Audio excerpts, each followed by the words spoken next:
UK new base here at Cromer in Sussex. This machine is our 820DG mitering bandsaw. It will miter to 45 degrees this way, past 45 to 60 degrees the other way. 820 capacity, as I've just mentioned, 460 diameter. The machine is motorised when it miters, so there's a hydraulic motor here on a gear system which will transport the machine round to the appropriate angles when we program the machine, which I'll show you later.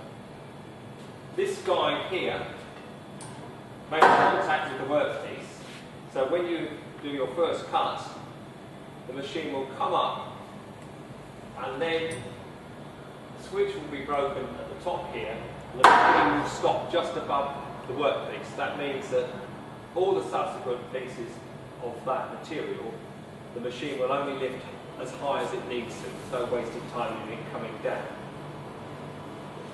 The guidance system is ball bearings to twist the blade straight, finishing off with very large carbide tips, spring-loaded screws to actually hold the blade in position and take up any wear.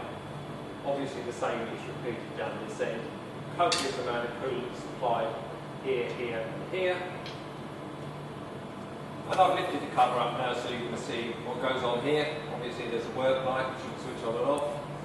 There's a swarf brush which you can't see because it's guarded, driven by a shaft here from the main drive. The band wheel, the important thing here, is that it is guided with this bearing here and one behind it. It's trunnion in fact.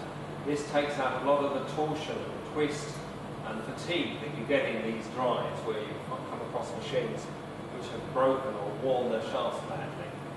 Okay, this is what you might call the business end of the machine. 4 kilowatt motor, very large gearbox, large lifting cylinder, and this pillar for the machine to go up and down.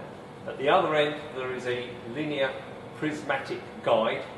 That gives you the best combination. The pillar here for sturdiness, and as there's not a pillar at the other end, you don't get the jerkiness associated with twin pillar machines. At the back there are rollers here to help transport the work through the machine to make it easier to traverse through.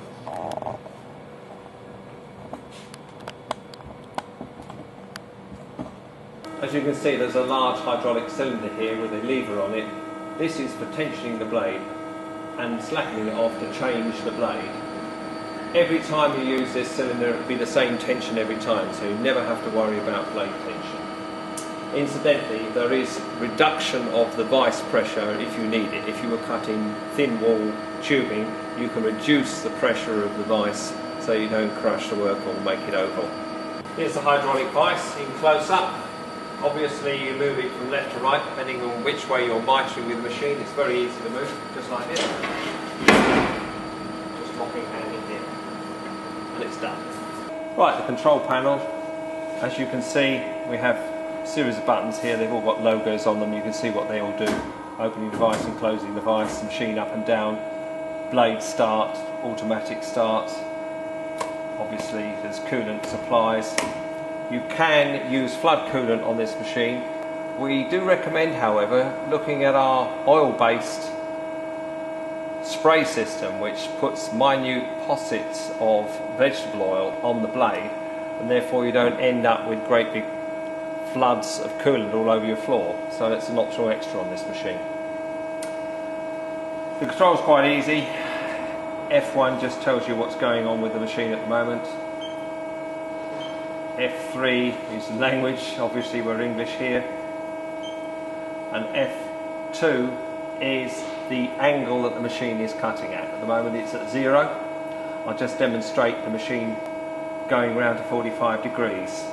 Just press the setting angle here, and in this case it's plus 45 degrees. You just put 45 on here and it's done.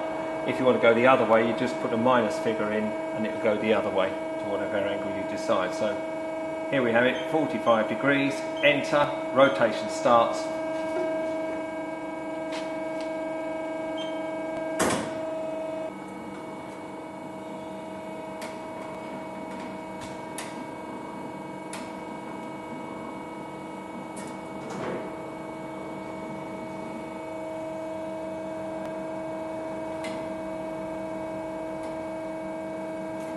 and clamped in that position, 45 degrees. Okay, I'm going to do a cut on here. It's set round at 15 degrees at the moment. I'm going to spray coolant on the blade because I'm not going to fill the machine up with coolant just for this demonstration. As I mentioned earlier, a good bet is to use our oil spray system, which is very convenient. It doesn't make a mess on the